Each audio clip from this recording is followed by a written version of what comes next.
Nós temos quantas bestas são? São duas. Em Apocalipse 13, fala de duas bestas. Uma que emergem do mar. Mar significa na Bíblia povos, nações. Você está entendendo? É de lá que surge. Então essa besta, ela sai de Roma. Por isso que as pessoas ficam enganadas. E eu quero que você não se engane. Não fique preocupado com a política. Não seja politiqueiro. Mombrana disse, eu não sou nem de um lado nem do outro. Eu sou cristão. Nosso caso não é da esquerda, da direita. O nosso dever é só orar. Mas fazer política não é o nosso viés. E não é isso que aprendemos com o profeta. O profeta não adianta. E outra, se você está preocupado com a esquerda, o Mombrana é bem claro na mensagem disso. Não é o comunismo. Preste atenção, não é isso o problema. O problema é que estão preocupados com o comunismo e estão esquecendo de olhar para o romanismo, que é a pior coisa que existe. Porque é de lá que vai sair. Quer seja direita, quer seja esquerda, quer ser o que for, mas na hora que tem que se manifestar, vai se manifestar como está escrito na palavra e está pregado para nós na mensagem de um profeta. O que há com os pregadores hoje? Comunismo. Todo pregador está aqui tentando combater o comunismo. Comunismo nada. O diabo está tramando isso bem debaixo do seu nariz e você não sabe. É romanismo, denominacionalismo. E Roma é a mãe das denominações. A Bíblia disse que ela era uma meretriz e suas filhas eram prostitutas contra Deus, contra a sua palavra. Tudo vai de acordo com as profecias. Preste atenção. A primeira besta sai de Roma e a segunda que é Estados Unidos. Um profeta disse, esta besta está no capítulo 13. E nesta nação tudo é 13. Ele diz, lembra de uma vinda do Papa quando veio uma vez aqui? Ele desceu do Papa Móvel, deu 13 passos, serviu a ceia para 13 pessoas. E ele diz, tudo é 13. São 13 colônias que formam essa nação. No começo do século XVII, os ingleses fundaram Jamestown, na Virgínia, em 1607, e deram início ao que se tornaria o projeto mais duradouro e de maior sucesso da colonização europeia na América do Norte. A partir dali, surgiriam as famosas 13 colônias, ao longo da costa atlântica, da Geórgia ao sul, até Massachusetts ao norte. Essas colônias foram criadas com finalidades diferentes, algumas voltadas ao comércio, outras à agricultura, e ainda outras como refúgios religiosos, como a Pensilvânia dos Quakers e a Nova Inglaterra dos Puritanos. A bandeira tem 13 listras, tudo é 13. Você acha que isso é coisa sem sentido? Não tem tudo sentido. Agora preste atenção no movimento do presidente querendo promover a paz. Está lá no Oriente Médio querendo fazer a paz.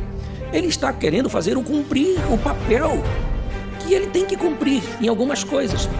E ele vai conseguir muitos sucessos nisso. E ele está empenhado lá na Ucrânia para fazer paz com a Rússia. Após a reunião com o presidente russo Vladimir Putin no Alasca, Donald Trump minimizou a importância de um cessar-fogo na Ucrânia e cobrou o envolvimento dos líderes europeus nesta entrevista à rede norte-americana Fox. Trump disse também que o governo ucraniano devia aceitar um acordo com a Rússia. Ele mesmo agora mudou de estratégia. Hoje, num post na rede social da Casa Branca, ele afirmou que a melhor maneira de acabar com a terrível guerra entre Rússia e Ucrânia é ir diretamente para um acordo de paz. E ele está lá no Oriente Médio para reunir aqueles países para que tenha paz entre Israel e os países árabes. Sem a presença de potências do Ocidente, Donald Trump assinou o documento que instituiu o Conselho da Paz durante o Fórum Econômico de Davos, na Suíça. Dos 60 líderes convidados, menos de 30 estiveram presentes, entre eles o argentino Javier Milei. Apesar dos convites, o Conselho não será para todos. Os países que quiserem ter assento permanente no grupo terão que desembolsar US$ 1 bilhão cada. O grupo irá supervisionar o futuro governo palestino, a desmilitarização do Hamas e a reconstrução do território reduzido a escombros, depois de bombardeios quase diários de Israel, que mataram mais de 70 mil pessoas. Trump disse que o projeto é perfeito para o mercado imobiliário. Ele mostrou slides em que o que hoje é ruína vai se transformar numa riviera, com quase 200 prédios ao longo do litoral e 100 mil casas em Rafah, na fronteira com o Egito. Não há plano B, segundo a Casa Branca. Mas olha que Paulo diz, olha como a profecia já diz. Pois quando disserem a paz, estamos em paz, segurança, então lhes sobrevirá, diz a Bíblia, repentina destruição. Veja que a profecia já está dada. Se você vai a 2 Tessalonicenses capítulo 2, todos nós sabemos que fala do homem que vem de Roma. 2 Tessalonicenses capítulo 2, versículo 1. Presta atenção. Ora, irmãos, isso vai falar da besta que emerge do mar. Rogamos pela vinda de nosso Senhor Jesus Cristo e pela nossa reunião com Ele. Não vos movais facilmente do vosso entendimento, nem vos perturbeis, quer por espírito, quer por palavra, quer por epístola, como de nós, como se o dia de Cristo estivesse já perto. Ninguém de maneira alguma vos engane, porque não será assim sem que antes venha a... Olha o que está acontecendo na volta. Você deve ter acesso a certas notícias no nosso país que estão ocorrendo no meio da mensagem. E o meu dever como pastor é alertar você. E não vá atrás dessas coisas não, tá? Deixa que for para lá, o que for cair, vai cair. Está previsto, que vai dar escândalo, vai. Você não vai se abalar por isso. Você vai ficar firme na palavra. Nós não estamos presos a homem nenhum. Nós não estamos presos a fulano, nem fulano, seja ele quem seja. Nós estamos, eu quero que essa igreja esteja presa a Cristo Jesus. Se você estiver preso no fulano, se ele cair, você cai junto. Mas se você estiver preso na palavra, a palavra nunca cairá. Cristo nunca terá problemas. E se nós estivermos seguros com Ele, nós vamos estar bem. Certo? E que se manifeste o homem do pecado. Esse homem do pecado é a besta que vai vir. Filho da perdição. Ele vai ter que se manifestar. O qual se opõe e se levanta contra tudo que se chama Deus. Ou se adora. Olha só, preste atenção depois do ponto e vírgula. De sorte que se assentará como Deus, no templo de Deus, querendo parecer Deus. Quem é esse? Não é aquele que começa com P? Mas não é papo de criança não. É aquele é forte. Tá perdoando pecados, comanda tudo, dá piteco em tudo quanto é país. Por quê? Não se esqueça que esta igreja ela já comandou o mundo inteiro. E os reis e monarcas, durante a idade das eras da igreja, batiam continência e faziam o que ele mandava. Foi assim que os nossos irmãos, 68 milhões de nossos irmãos, morreram nas fogueiras, nas espadas, lá no Coliseu. Era mandado por ele. Bom, então o que acontece? Eles querem de novo o comando. E vão ter. Você está me entendendo? Não vos lembreis do que estas coisas vos dizia quando ainda estava convosco? E agora vós sabeis o que o detém, para que a seu próprio tempo seja manifesto. Por que ele não se manifesta? Paulo diz, porque tem um que detém. E esse que detém ele está aqui esta noite conosco. Se chama Espírito Santo de Deus, está na sua vida. Enquanto o Espírito de Deus estiver aqui, ele não pode se manifestar. Veja a importância que nós temos. A importância de você como filho de Deus. Deus habita dentro de você. O Espírito Santo está dentro de ti, meu irmão, de ti, minha irmã, esta noite. Paulo diz, não sabeis que vós sois santuário do Espírito de Deus e que Ele habita dentro de vós? Porque já o mistério da injustiça opera. Ele está operando. Como ele está operando? Fazendo concordatas, emprestando dinheiro para países. Até Israel já foi feito aliança, porque eles estão naquela euforia do Messias, o Messias, esperando o Messias. Chegou um grupo ultimamente lá em Israel e vieram de um país remoto, não me lembro, e falaram, o que é que vocês vieram fazer? Nós viemos ver o Messias. Essa ansiedade de querer ver o Messias, porque o Messias que veio eles não reconheceram, o genuíno, crucificaram o genuíno, dizendo que não era ele, então eles estão esperando. E é aí que vão ser enganados. E o profeta mostra para nós na era de Laodiceia que a primeira vez que esse homem pisou em Israel para fazer acordo, porque o profeta diz que tudo que acontece de importante na terra, Deus mostra um sinal no céu. Apareceu um eclipse e tiraram a foto, e o profeta pegou as fotos e colocou no livro das eras para mostrar para nós, olha só, a primeira vez que Paulo VI pisou em Israel para fazer negócios, Deus mostrou um eclipse no céu. Por que ocorreu isso? Aí o profeta nos explica. O dinheiro está todo lá. Quando um banco central não é um banco central, quando um banco privado é público e um banco público privado, parece misterioso e cheio de segredos. Bem, este é o Banco do Vaticano. Em sua carta de quando foi fundado em 1942, há apenas um acionista, é o Papa. Não há nenhuma diretiva que o impeça de ter lucros. Há uma regra de que cada 10 anos o banco destruirá seus arquivos. Além disso, tudo o que é executado é feito nas sombras, não há transparência alguma. Então, em essência, significa que o Vaticano criou um banco offshore no centro do Vaticano. O Banco do Vaticano não é estranho a controvérsias. Em 1982, envolveu-se num escândalo. Era o acionista do Banco Ambrósio que foi à falência.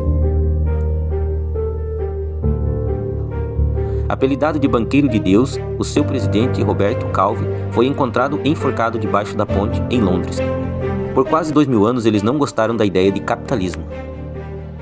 Eles eram papas reis. Eles tinham, os estados papais, 15 mil milhas quadradas na Itália. Então eles cobraram impostos que pagaram por esta enorme corte real.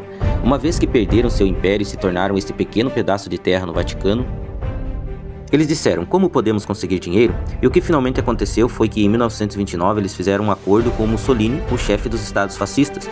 E em 1933 o Vaticano fez uma concordata, um acordo com a Alemanha nazista. E no meio da Segunda Guerra ele disse ao Papa, eu preciso de um banco. Não basta ter bancos correspondentes, precisamos tirar o nosso dinheiro do radar. Para que os britânicos e os americanos não possam seguir o que estamos fazendo, porque eles estavam jogando dos dois lados, eles não sabiam quem iriam ganhar e eles queriam ter a certeza de que eles estavam cobertos, e assim foi o nascimento do Banco Vaticano. O judeu tem só o papel hoje das ações, e o papel da ação precisa do dinheiro para poder mover, certo?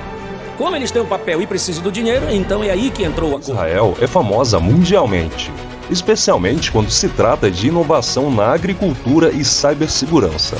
O país do Oriente Médio se destaca não apenas por seu incentivo ao empreendedorismo, mas também por ser o berço de grandes empresas de tecnologia, como Waze e Viber.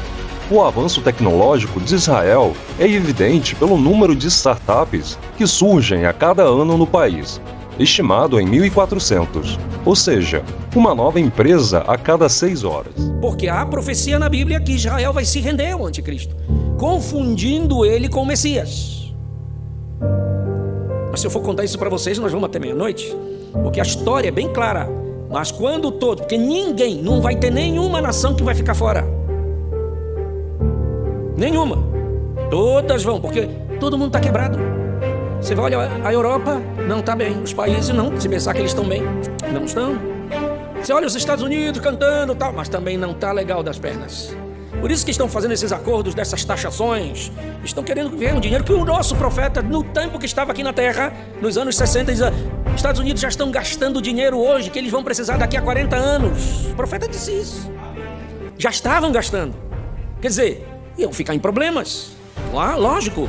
E nós sabemos disso, e é o que está ocorrendo hoje. Então, como todo mundo está dessa forma, quando ele aparecer, ele vai aparecer como aquele que vai resolver o problema. E já há um clamor em muitos setores por um homem para reger o mundo e uma moeda para resolver o problema das diferenças cambiais. E é o que ele vai produzir. Ele vai chegar e vai, como eles têm o poder e o dinheiro, é uma moeda só. Você está me entendendo? E aí, quem não vai querer? Vão aceitar o acordo, inclusive Israel. Só que Israel está olhando do lado espiritual, como a Bíblia diz. Só que quando eles perceberem, quando ele colocar para fora realmente quem ele é, eles vão dizer, não, peraí, isso aqui não fecha com a Escritura. Essa maneira não é o que diz as profecias. Quando eles perceberem que não é, eles vão romper o acordo. E quando eles rompem o acordo, só Israel, ele vai arregimentar o mundo todo numa guerra para acabar com os judeus, massacrar os judeus e virar todos esses exércitos e essas potências contra Israel. Por isso que você vê no mundo inteiro crescendo o antissemitismo, o ódio a Israel, inclusive o nosso país. Verdade ou não é? Isso, meus irmãos, é para nós olharmos como as profecias vão se cumprir. Porque tem que crescer esse ódio para se cumprir nesse dia. Quando eles romperem o acordo, eles vêm e eles vão cercar. Só que como são muita gente, tem que ter um lugar, porque toda a terra tem que ter um lugar para fazer a batalha. E a profecia diz que o rio Eufrates ia secar. E se você perceber, o rio Eufrates já está secando. Para quê? Para formar uma grande planície, para que abrigue esses exércitos quando vir contra Israel. Deus prepara todas as coisas para que sua palavra se cumpra. Tudo bem? Eu não ia falar isso, mas eu tenho que falar isso para vocês hoje, certo? Quando eles chegarem para massacrar Israel, Israel não tem saída, eles não têm para onde pedirem, mas agora, para onde eles vão pedir? Eles vão gritar para cima. Zacarias, vai se cumprir várias profecias de Zacarias. Um dia eu preguei e fui mostrando uma por uma aqui para vocês. Aqui hoje não dá. Eu lembrei de entrar nesse assunto. Quando eles gritam, nós estamos lá casados com o Cordeiro na festa das bodas. Agora vamos voltar. Gênesis 45. Conta de José quando ele se dá a conhecer aos seus irmãos. Ele conheceu os seus irmãos e os irmãos não conheceram ele. Mas quando ele foi se dar a conhecer, ele mandou todo mundo sair de sua presença. Se você ler Gênesis 45. Sua esposa era gentia, a Asenate. Esse pegou a revelação. Sua esposa era gentia, a Asenate. Mais dois. Onde está essa Asenate, gentia? Está aqui esta noite. Isso não alegra o teu coração? A Asenate está aqui. Vai casar com Zafenate Paneah, que era o nome de José, certo? E ela está lá, casada. E quando ele vai se dar a conhecer aos seus irmãos, ele manda todo mundo, saia todo mundo. E ele desce sozinho para outra câmara lá embaixo. E lá ele se dá a conhecer. Diz assim: vocês não estão me conhecendo, né? Mas eu sou o irmão de vocês, José, que vocês venderam. Vocês me colocaram no calabouço. Eu sofri, eu fui para a prisão, mas hoje eu sou o governador. E depois de Faraó sou eu. Oh, glória!